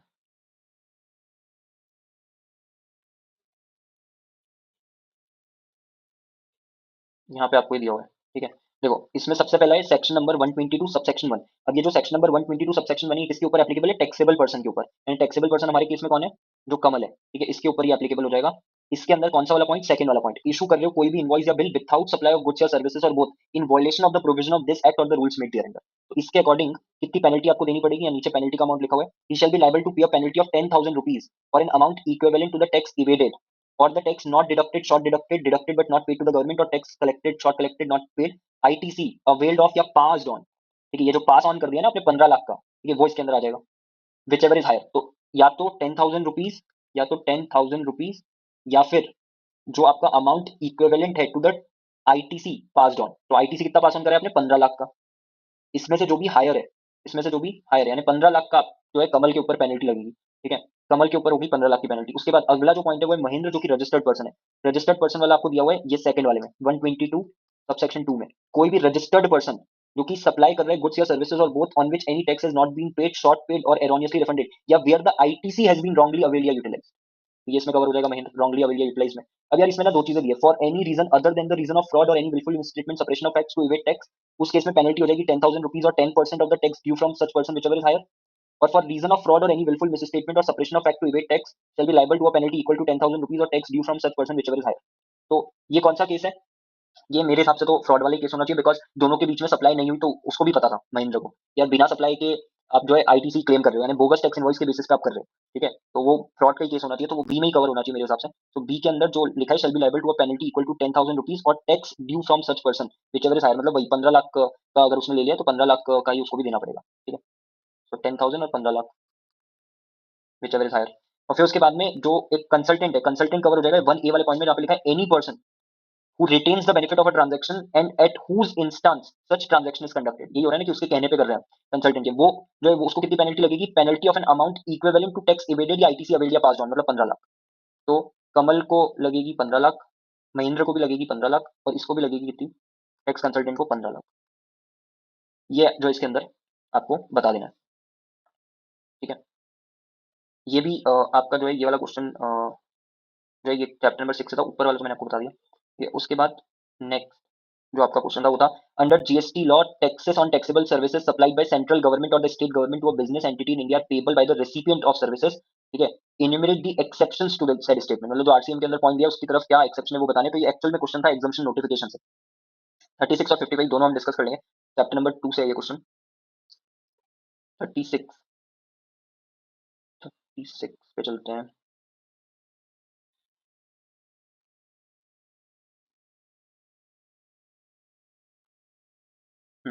36 पे आप देखो यहाँ पर यार एक ये गवर्नमेंट वाला जो आपको दिया हुआ है ना पॉइंट, ये रहा, services supplied by central government, state government, union territory, local authority to a business entity. तो ये जो पॉइंट है इसमें any business entity located in taxable territory, इसको क्या करना पड़ता है, आरसीएम के बेसिस पे टैक्स पे करना पड़ता है।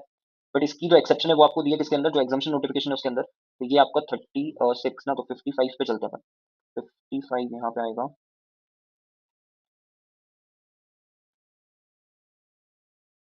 ये रहा सेवेंथ वाला जो इसका पॉइंट है, services provided by central state union territory local authority to a business entity जिसका एग्रीगेट टर्नओवर, ठीक है, उतने अमाउंट का in the preceding financial year as make it eligible for exemption from registration, यानी जो भी लिमिट एप्लीकेबल होगी 10, 20, 40 की उससे कम ही है, ठीक है। तो उस केस में जो है कोई टैक्स लगेगा नहीं, तो आरसीएम में भी टैक्स नहीं लगेगा, वहां पर भी एग्जाम हो जाएगा, ठीक है। और फिर ये एक एक्सप्लेनेशन आपको दिया है, तो यही आपको जो है लिख करके आना था इसके अंदर, ठीक है। ये भी आपका एमएसटी से आया है, नोटिफिकेशन तो ऑलरेडी दिखाई चुका हूँ मैं आपको उस डॉक्यूमेंट के अंदर। उसके बाद as per the relevant provision of GST law answer the following independent situation relating to GST procedure. इसके अंदर सबसे पहले बोला है कि खुशबू एक ट्रेडर है engaged in buying and selling of perfumes within the state of Uttar Pradesh is not registered under GST। तो उत्तर प्रदेश यार स्टेट, ठीक है, सेलिंग बाइंग सेलिंग कर रहे हैं परफ्यूम्स के अंदर, गुड्स का केस एक्सक्लूसिवली डील कर रहे हैं किसमें, गुड्स के अंदर। तो 40 लाख की लिमिट जो है वो मिल जाएगी। अब 40 लाख की लिमिट अगर मिल जाएगी और सिर्फ विद इन द स्टेट कर रहे हैं, ठीक है, मतलब कि इंटर स्टेट कर रहे हैं, इंटर स्टेट वालों को नहीं मिलती ना, सिर्फ इंटर वालों को ही मिलती है 40 लाख की, तो मिल जाएगी इस केस में। इसमें बोले turnover of Khushboo exceeded 20 lakh on 16 September, इससे कोई लेना देना नहीं है डेट से, 40 लाख वाली डेट से, मतलब 40 लाख का क्रॉस हुआ था 15 जनवरी 24 को। उसने अप्लाई करा रजिस्ट्रेशन के लिए 28 जनवरी को, मतलब 30 दिन के अंदर अंदर कर दिया। तो जो उसके इफेक्टिव डेट होगी रजिस्ट्रेशन की वो वही हो जाएगी जब से वो लाइबल थी, यानी 15 जनवरी से, ठीक है। सर्टिफिकेट ऑफ रजिस्ट्रेशन उसको मिला है 3 फरवरी को। इसमें यही बोला आपसे डेट बताओ on which liability to register arises and the effective date of registration. तो लाइबिलिटी टू रजिस्टर और इफेक्टिव डेट ऑफ रजिस्ट्रेशन दोनों ही क्या बनेगा आपका 15 जनवरी, ठीक है। ये आपको जो इसके अंदर लिख के आना था। फिर उसके बाद अगला जो पॉइंट ये भी यार वहीं से आया ना, जो आपका पर्सन लाइबल टू रजिस्ट्रेशन के अंदर पूरा प्रोसीजर दिया हुआ है आपको, ठीक है, वहीं से आया ये वाला क्वेश्चन भी आपको। तो इसमें पूरा प्रोसीजर दिया है रजिस्ट्रेशन का, ठीक है, वहां से ही क्वेश्चन आपको बना दिया उन्होंने। उसके बाद अगला जो पॉइंट है, अगला पॉइंट है आपका Sweet Parlour is a chain of shop supplying sweets and savouries through 3 shops in West Bengal. It has a single GSTIN for all its shops in West Bengal and has a principal place of business at Jodhpur Park Kolkata. The tax consultant has suggested Sweet Parlour to maintain books of account for GST purpose of all its shops at the principal place of business. वो बोल रहे हैं कि सभी shops का principal place of business पे maintain कर लो और better administration and control. Comment की जो ये सजेशन दिया है टैक्स कंसल्टेंट ने, ये करेक्ट है या नहीं according to the provision of GST law, तो ये इनकरेक्ट है, ठीक है। ये अकाउंट्स एंड रिकॉर्ड्स वाला जो पॉइंट है चैप्टर नंबर 4 में वहां से आया, पेज नंबर 251, पेज नंबर 251।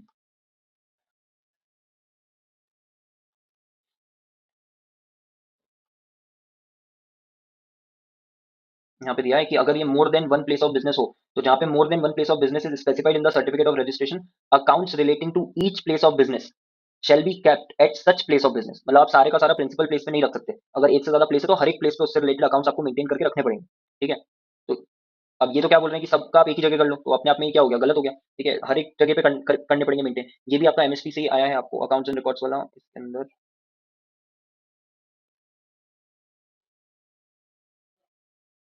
ये accounts and records, E way bill के ऊपर अकाउंट्स एंड रिकॉर्ड्स। उसके बाद अगला जो पॉइंट है वो है कि appeal to the appellate authority cannot be filed manually under any circumstances. Comment on the validity of the above statement with reference to GST law. तो ये भी यार इनकरेक्ट ही है। ठीक है, थोड़ा मतलब ये क्वेश्चन आपको आप बोल सकते हो कि आउट ऑफ द बॉक्स का पूछ लिया, मतलब दिया तो हुआ है इसके बारे में थोड़ा सा, बट क्लैरिटी नहीं दी हुई। पेज नंबर 390 चैप्टर नंबर 5 पे है। ठीक है, चैप्टर 390, 390 पे चलते हैं एक बार पहले।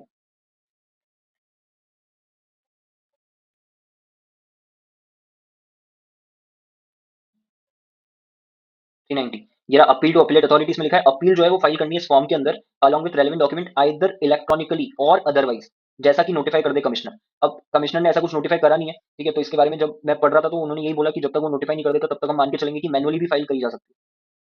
ठीक है, तो इलेक्ट्रॉनिकली भी करी जा सकती है और मैनुअली भी करी जा सकती है, तो इसीलिए ये जो स्टेटमेंट है गलत है, बट इस पॉइंट पे क्वेश्चन आपको बनाया था उन्होंने। ठीक है, उसके बाद ये भी एमएसटी में से ही आया है। एमएसटी के अंदर ये भी चीज हमने मार्क करी थी यहाँ पर, appeal to the appellate authority, appeals to appellate authority. उसके बाद नेक्स्ट जो आपका क्वेश्चन है वो है फोर्थ वाला, कस्टम से पूछा। ये इसमें बोले सुनीता थॉमस एक नॉन रेसिडेंट इंडियन है from Canada, donated a milk processing machinery to Maitri charitable trust of Mumbai. MCT paid commission to local agent in India.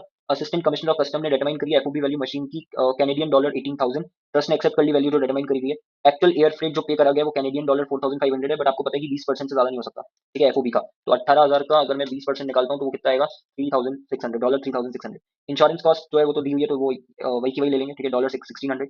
Other details available are given below. जो commission pay करा है local agent को वो आपको दिया हुआ है। ठीक है, 1,26,000 का पेड हमने इसको रुपीज में ही करा है। ठीक है, तो ये जो है ऐड हो जाएगा।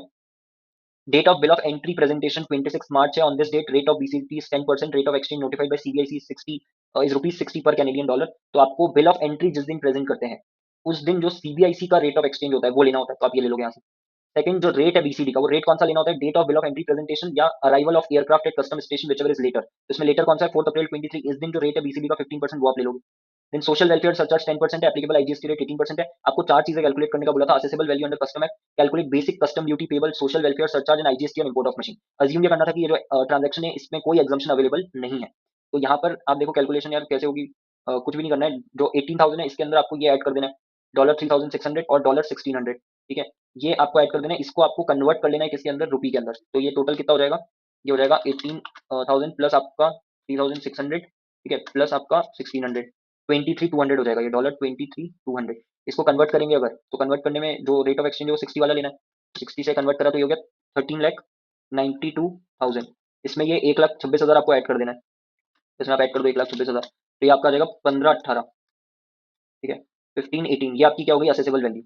ये हो गई आपकी असेसेबल वैल्यू, और तो कुछ है ही नहीं ऐड करने के लिए। ठीक है, इतनी चीजें हैं बस, ये सब ऐड करके असेसेबल वैल्यू हो गई। अब इसके बाद में बीसीडी आपको पता है असेसेबल वैल्यू पे निकालना है, तो बीसीडी का रेट कितना लिया हमने, 15% लिया। तो 15% किसका ले लेंगे, इसका 15,18 का 15%, इसका 15% लेंगे तो ये आ जाएगा आपका 2,27,700। इस 2,27,700 का 10% जो है वो एसडब्ल्यू एस आएगा 22,770, और इन तीनों का जो टोटल है ये आ जाएगा 17,68,470। इसके ऊपर लगाएंगे आईजीएसटी एट द रेट 18%, ये आएगा आपका 3,18,324.6। तो ये इस तरीके से करके आना था यार आपको। ठीक है, उसके बाद नेक्स्ट आपसे जो इन्होंने पूछा, ये आपका एमएसटी से आया था, जो ये वाला क्वेश्चन आया था वैल्यूएशन का, इसमें मार्क करा हुआ है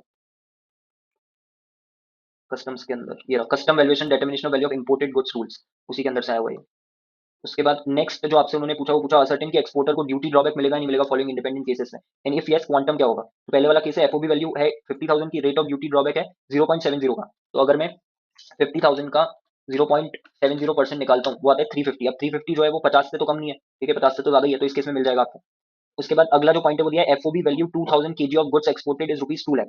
ठीक है, rate of duty drawback on such export is rupees 30 पर KG. Rate of duty drawback है 30 पर केजी, और 2,000 केजी ऑफ गुड्स आपने एक्सपोर्ट करें। ठीक है, तो टोटल ड्रॉबैक का अमाउंट कितना बन जाएगा, 2,000 मल्टीप्लाइड बाय 30 विच इज 60,000।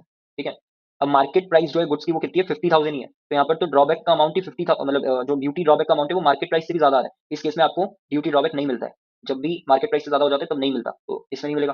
और लास्ट वाला जो इसमें बोला है value at 2,000 KG of goods exported 2 lakh, ठीक है, मतलब यहाँ पे बस अमाउंट कम कर दिया, 16 पर केजी कर दिया, तो 16 पर केजी कर दिया तो 2000 मल्टीप्लाइड बाय आप 16 पर केजी कर दो तो ये कितना हो जाएगा 32,000। अब ये तो मार्केट प्राइस से कम ही है 54,000 की, लेकिन जो ड्यूटी ड्रॉबैक मिलता है वो मैक्सिमम मिलता है 1/3 ऑफ द मार्केट प्राइस का। तो 1/3 ऑफ मार्केट प्राइस यानी 1/3 ऑफ 54,000, ये कितनी आ जाएगी 18,000।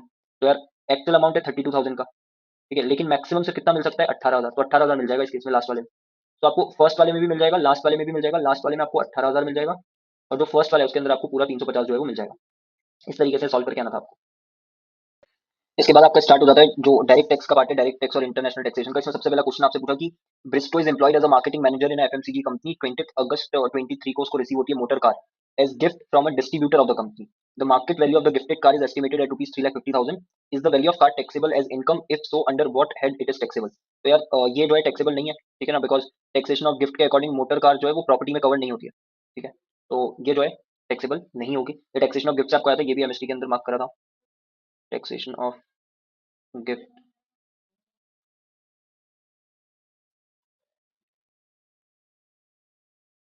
ये टैक्सेशन ऑफ गिफ्ट, तो इसके अंदर तो ये नहीं होगा। उसके बाद अगला जो क्वेश्चन आपसे पूछा वो पूछा कि टैक्स रिकवरी ऑफिसर अटैच कर लेता है property of C and D to directors of PQR private limited, a company in liquidation, in respect of the tax due from the company and also for interest and penalty due from the company. The two directors contended that directors are not liable for any tax interest penalty जो company से due है। Moreover notice under section 156 of income tax act 1961 had not been served on them and therefore they are not liable for any tax interest and penalty due from the company and the proceeding for recovery were not valid. Discuss whether the condition of director is correct. अब ये जो है आपको book में दिया हुआ नहीं है, ठीक है, प्रॉपर्ली नहीं दिया हुआ, सिर्फ एक सेक्शन जो है उसकी हेडिंग दी है, बस वो दी हुई है चैप्टर नंबर 18 753 पर, ठीक है, चैप्टर नंबर 18 753 पे आ जाते हैं। 753 यहाँ पर ऊपर आपको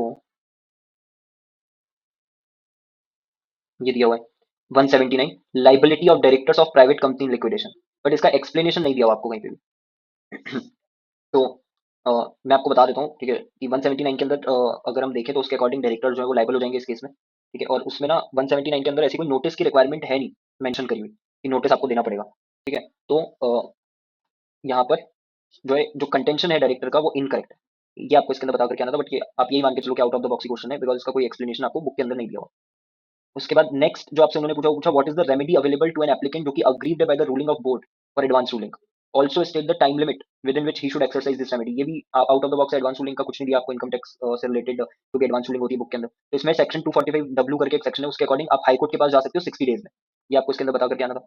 देन उसके बाद एक्सप्लेन करना था मीनिंग ज्यूरिडिकल डबल टैक्सेशन और इकोनॉमिक डबल टैक्सेशन का, ये आपको चैप्टर नंबर 21 से पूछा है पेज 915, ये भी आपको एमएसटी से ही पूछा है इन्होंने। 915 पे अगर चले तो 915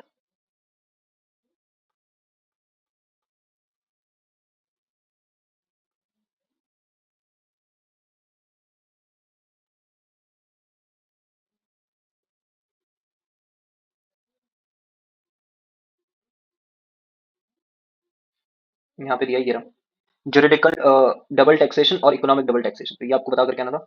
एमएसटी के अंदर अगर हम देखते हैं इसको, ये रहा ज्यूरिडिकल डबल टैक्सेशन और इकोनॉमिक डबल टैक्सेशन। उसके बाद next state any three conditions which must be satisfied in order to attract 69A of the income tax act 1961 regarding unexplained money. ये चैप्टर नंबर 22 से है 959, चैप्टर नंबर 22 959 यहीं पे नीचे ही है, ये रहा 959, इस पे दिया है अनएक्सप्लेन्ड मनी 69 है, इसमें बहुत सारी कंडीशन दी है, चार कंडीशन दी है, तो यही लिख करके आनी थी आपको, तीन ही पूछे उन्होंने तो आपसे, यही लिख के आनी थी आपको इसके अंदर। उसके बाद अगला जो सिक्स वाला क्वेश्चन इसमें पूछा कि BINC London has 37% equity in RTP Limited, an Indian company. The company RTP Limited is engaged in development of software and maintenance of customers across the globe, which includes BINC. During the financial year 23-24, RTP Limited spent 1,500 man hours for developing and maintaining a software for BINC and billed at rupees 900 per hour.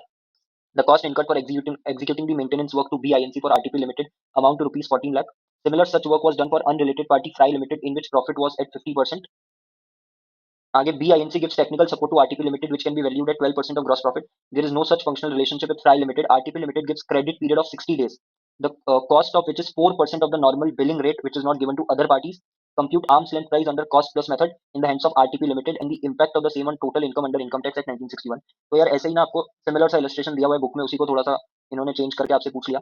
और ये आपको जो है दिया हुआ है page number 870 के ऊपर, पेज नंबर 870 पे चलते हैं।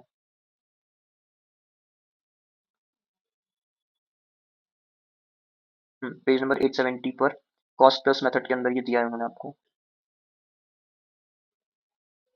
ये रहा, ये वाला जो इलस्ट्रेशन है, इलस्ट्रेशन नंबर 7 कॉस्ट प्लस के अंदर, कॉस्ट प्लस मेथड सेम ही है, लगभग लगभग सेम ही है वो। ठीक है, एसोसिएटेड एंटरप्राइजेस तो हो ही जाएंगे यहाँ पर भी, है ना, 37% है तो। और इसमें यार कुछ भी नहीं करना है, इसमें ग्रॉस प्रॉफिट आपको लेना है 50%।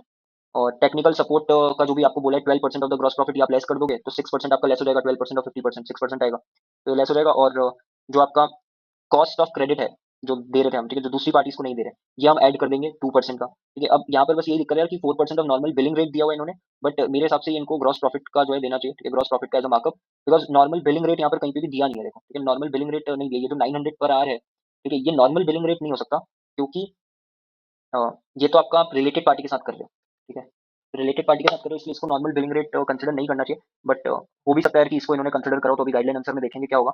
बट मेरे अकॉर्डिंग तो ये ऐसे ही होना चाहिए कि 4% हम लेंगे 50% का, तो ये 2% आ जाएगा। तो जो आर्म्स लेंथ हमारा ग्रॉस प्रॉफिट मार्कअप आएगा वो आएगा 46%। अब ये 46% आपको किसके ऊपर लगाना है, जो आपका 14 लाख यहाँ पे दिया हुआ है, तो 14 लाख के ऊपर अगर लगाते हैं हम, ठीक है, 46%, तो उसके अकॉर्डिंग 14 लाख पर 46% लगाने पर आता है 6,44,000, ठीक है, 6,44,000 आपको ये ऐड कर देना है किसके अंदर, ऑब्वियसली 14 लाख के अंदर, ठीक है, 14 लाख में ऐड करेंगे तो आएगा 20,44,000। तो ये 20,44,000 एक्चुअल इनकम होनी चाहिए, बट अभी एक्चुअल कितनी हो रही है आपकी, जो आपने 15 मैन आवर्स दिए 900 पर आवर पे, तो 1500 मल्टीप्लाइड बाई 900, 13,50,000, 30,50,000, तो जो भी डिफरेंस है उससे आपकी इनकम क्या कर दी जाएगी, बढ़ा दी जाएगी, 6,94,000 का डिफरेंशियल अमाउंट है, इससे जो इनकम है वो इंक्रीज कर दी जाएगी। ये भी आपको एमएसटी से आया हुआ है, यहाँ पर लिखा है कॉस्ट प्लस मेथड, ये हाईलाइट करा भी था, कॉस्ट प्लस मेथड। उसके बाद नेक्स्ट आपसे पूछा कि with reference to GAAR answer the following independent situation. Merger हो रहा है लॉस मेकिंग कंपनी का with profit making one results in loss setting of profits, a lower net profit and lower tax liability for the merge company. क्या इस case में losses disallow कर दिए जाएंगे by applying GAAR? The answer is no, because ये तो income tax के अंदर ही बेनिफिट आपको मिला हुआ है कि अगर एक loss making company profit making company के साथ मर्ज होती है, तो प्रॉफिट मेकिंग कंपनी जो भी अमलगमेटेड कंपनी है वो कैरी फॉरवर्ड कर सकती है, लॉस को सेट ऑफ भी कर सकती है, ठीक है, तो ये क्योंकि बेनिफिट एक्ट के अंदर ही दिया हुआ है, आप उसी को अवेल कर रहे हो, तो उसमें कुछ गलत नहीं है। ये वाली बात आपको पेज नंबर 832 पे लिखी हुई है, पेज नंबर 832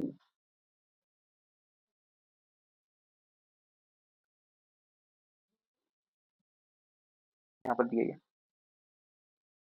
ये रहा 832 पे आपको ये दिया है एक इम्परमिसिबल अवॉइडेंस अग्रीमेंट, इसी के अंदर नीचे आपको दिया हुआ है ये रहा, further it has been stated that the provision of GAR will not apply in cases where a taxpayer avails of specific incentives available to him under tax law and thereby mitigates his tax liability।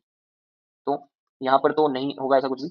And second वाला जो पूछा वो पूछा PP limited and Indian company has two manufacturing units, unit A in SEZ and unit F in non SEZ, it transfer the goods manufactured by unit F to unit A at a price significantly lower than the market value of goods. ठीक है, so unit F क्या कर रही है, unit A को transfer करती है goods market value से भी कम पर, and thus becomes eligible for higher deduction. Can GAAR be invoked in this case? तो यहाँ जरूर कर सकते हैं, बिकॉज यहाँ पे जो आप ट्रांजेक्शन कैरी आउट कर रहे हो उसका कोई भी नॉन टैक्स बेनिफिट या इकोनॉमिक बेनिफिट दिखाई नहीं दे रहा है, यहाँ पे आप प्योरली इसलिए कर रहे हो टैक्स बेनिफिट के लिए। ठीक है, तो बेसिकली ये जो क्वेश्चन बना था ये बना था कि गार कब अप्लाई होता है, ठीक है, उसकी अंडरस्टैंडिंग है या नहीं। तो जैसे ये ना, obtaining a non tax benefit या other economic benefit will usually support a taxpayer position की main purpose arrangement is not to obtain a tax benefit, but वो पढ़ने पे ऐसा लग नहीं रहा कि आपका कोई नॉन टैक्स बेनिफिट या अदर इकोनॉमिक बेनिफिट, आप ऐसा अज्यूम करके लिख भी सकते थे कि अज्यूमिंग की जो भी ट्रांजेक्शन हो रहा है टैक्स बेनिफिट के लिए करा जा रहा है, तो उस केस में गार जो है अट्रैक्ट हो जाएगा। तो इसमें on the basis of understanding of these points, ठीक है, जो गार से रिलेटेड है, आपको ये आंसर करना था। ये जो है आपका ये हो गया, उसके बाद में ये हो गया आपका बी वाला। उसके बाद नेक्स्ट जो पूछा था आपसे पूछा था what is mean by digital economy, what are the taxation issues in e-commerce and list out the OECD recommendations under action plan 1 which deals with the digital economy. ये भी out of the box question है यार, कहीं दिया नहीं है, बस ये एक्शन प्लान के बारे में एक जगह रेफरेंस दिया हुआ है हल्का सा, पेज नंबर 837 चैप्टर नंबर 19 के ऊपर, पेज नंबर 837 यही है नीचे है, ठीक है। जो बीपीएस करके एक टॉपिक दिया ना उसके अंदर है ये रहा बीपीएस वाला, इसमें लिखा है कि OECD has come out with a 15 comprehensive action plan to counter base erosion and profit sharing. Action plan 1 जो है वो इनका ये वाला है, address the tax challenges in the digital economy. तो ये आपको पूछा था उन्होंने, ठीक है, लेकिन ये दिया हुआ नहीं है, तो ये भी आउट ऑफ द बॉक्स हो जाएगा। ये भी सब कुछ नहीं दिया, डिजिटल इकोनॉमी क्या होता है, ई कॉमर्स के टैक्सेशन इशूज क्या है, ये सब आउट ऑफ द बॉक्स है। उसके बाद जो नेक्स्ट है लास्ट 6 ए वाला, आपको 6 ए का जो फर्स्ट वाला इसमें बोला था Raghav is appointed as official assignee in respect of insolvency proceedings initiated against Paritosh Limited. You are required to advise him whether he will be treated as representative assessee in this regard. What will be his status and his liability with respect to other procedure under Income Tax Act 1961? तो इसमें answer ये आएगा कि यार उसको treat नहीं करा जाएगा एज रिप्रेजेंटेटिव असेसी। ठीक है, ये आपको नहीं यार बुक में है ना, ये भी बाहर से ही पूछा उन्होंने, तो ये मैंने यहाँ पर इसको आपको बताने के लिए जस्ट ओपन कर लिया कि नॉट अ रिप्रेजेंटेटिव असाइनी, जो भी होता है इसको हम नहीं मानेंगे रिप्रेजेंटेटिव असेसी, ये ऑफिशियल असाइनी को यहाँ पर लिखा हुआ है पूरा। और जो नेक्स्ट क्वेश्चन है कि उसकी क्या एक रिस्पॉन्सिबिलिटी बनती है, तो रिस्पॉन्सिबिलिटी इसके अंदर लिखिए कि एक बार प्रॉपर्टी वेस्ट हो गई ऑफिशियल असाइनी पर, tax payer will be obligated to realise the property of the insolvent and allocate it amongst the creditors of the insolvent. CBDT ने उनके सर्कुलर में क्लैरिफाई करा है कि असाइनीज must file their income tax returns electronically in the ITR form applicable for judicial person, artificial judicial person, and return must be separately filed for each of the states of the insolvent. In addition to it, taxpayer must obtain a separate PAN for each of the states of the insolvent। तो ये इनकी responsibility में आपको आ जाएगा। बाकी क्या इनको हम रिप्रेजेंटेटिव ऐसे ट्रीट करेंगे? The answer is no. ठीक है। उसके बाद नेक्स्ट इन्होंने आपसे बोला Rishabh private limited is a closely held company. इसके बोर्ड ऑफ डायरेक्टर्स ने डिसाइड करा टू इशू 1000 शेयर्स जिनकी फेस वैल्यू है 100 पर शेयर, फेयर मार्केट वैल्यू है 200 per share at a premium of rupees 250 per share. Please advise whether section number 56 will be attracted and tax payable in the following circumstances. in case investor subscriber to the shares of the above named company are resident Indian, non-resident Indian, venture capital undertaking। तो देखो ये भी आपका ना sorry ये भी जो है आपका मॉड्यूल में एक इलस्ट्रेशन दिया है, उसी को थोड़ा सा लेकर के इन्होंने बनाया है। पेज नंबर 951 पे दिया हुआ है, पेज नंबर 951,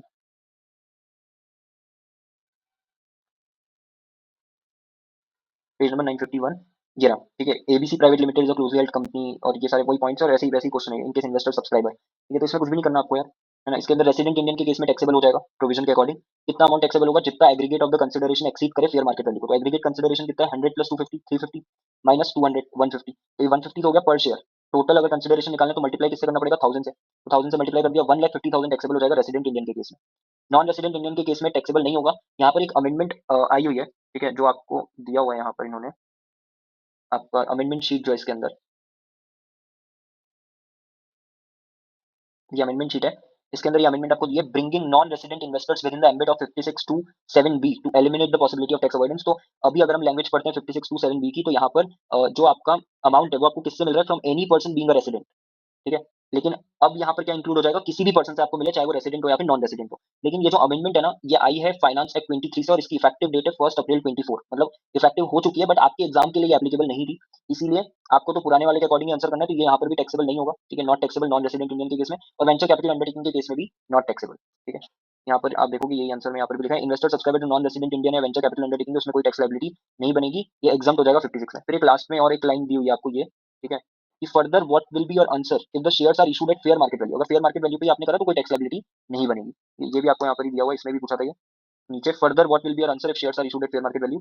तो in case shares were issued at fair market value face instead at face value या at premium, then no tax liability would occur. तो यही आपको इसके अंदर बता के आना था।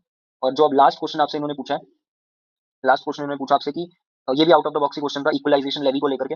Sudoku limited and Indian companies engaged in the business of manufacturing and sale of lamp shades to expand its international sales, it hired the services of a New York based company Moon INC for online advertisement. Moon INC की कोई permanent establishment नहीं है India में। During the previous year 23-24, Sudoku Limited paid 6 lakh to Moon INC for such service and deducted equalization levy on 15th March 24 and credited it to the account of central government on 16 April 24। You are required to compute interest जो कि levy होगा Sudoku Limited पे on delayed payment of equalization levy। तो इसमें interest का rate है 1% per month और part of the month। ठीक है। तो और जो ड्यू डेट होती है पे करने की वो क्वार्टरली चलती है। तो आपको 15 ये आपका इक्वलाइजेशन लेवी आपने डिडक्ट कर लिया था 15 मार्च को, तो ये लास्ट क्वार्टर में फॉलो हो रहा है। लास्ट क्वार्टर जो है आपका जनवरी फेब मार्च, उसकी जो डेट है पे करने की वो 31 मार्च। तो आप कब पे कर रहे हो? 16 अप्रैल को। तो 31 मार्च से 16 अप्रैल, ठीक है, यानी पार्ट ऑफ द मंथ हो गया, तो एक पूरे महीने का लग जाने, पूरा 1% लग जाएगा। पूरा 1% किस पे लगेगा? जो इक्वलाइजेशन लेवी का अमाउंट है उसके ऊपर। इक्वलाइजेशन लेवी का रेट क्या लगेगा इस केस में? ऑनलाइन एडवर्टाइजमेंट के केस में रेट है 6%। तो 6 लाख का 6% जो आएगा 36,000, 36,000 का 1% यानी 360, ये हो जाएगा इंटरेस्ट का अमाउंट। ठीक है। ये हो गया आपका इंटरेस्ट का अमाउंट। फिर उसके बाद अगला पूछा है व्हाट आर द सर्कमस्टांसेस जिसमें पेनल्टी इंपोज नहीं करी जा सकती। तो इसमें यही लिखना था आपको कि रीजनेबल कॉज अगर बता दिया जाए फॉर फेलियर तो फिर पेनल्टी नहीं लगेगी, प्लस अगर पेनल्टी लगाना है तो RWBH देना पड़ेगा। तो अगर आपने RWBH नहीं दिया है तो भी पेनल्टी नहीं लगेगी, ये इसमें बताना था। और लास्ट थर्ड वाले में आपको पूछा था कि sudoku limited agreed by the order imposing penalty, what is the time limit for filing of appeal against the order of the assessing officer imposing penalty. इसमें टाइम लिमिट है 30 days from the receipt of order. 30 days के अंदर अंदर आप कर सकते हो जब से आपको रिसीव हो जाता है। तो ये आपका पूरा पेपर है यार, ठीक है, टैक्स का। होप कि आपको जो है थोड़ी बहुत चीजें क्लियर हो गई होगी। देखते हैं अभी गाइडलाइन आंसर्स में किस तरीके से इसका जो है सॉल्यूशंस आते हैं कुछ कुछ क्वेश्चंस के। काफी सारे क्वेश्चंस डीटी के अंदर इन्होंने आपसे आउट ऑफ द बॉक्स पूछे हैं, तो मेन तो मेरे हिसाब से जो स्कोरिंग होगी वो जीएसटी के अंदर ही होगी आपकी। I hope you found this video helpful. Please make sure to subscribe to the channel so that you get these type of videos on timely basis. Thank you so much for watching this video and I will see you in the next one.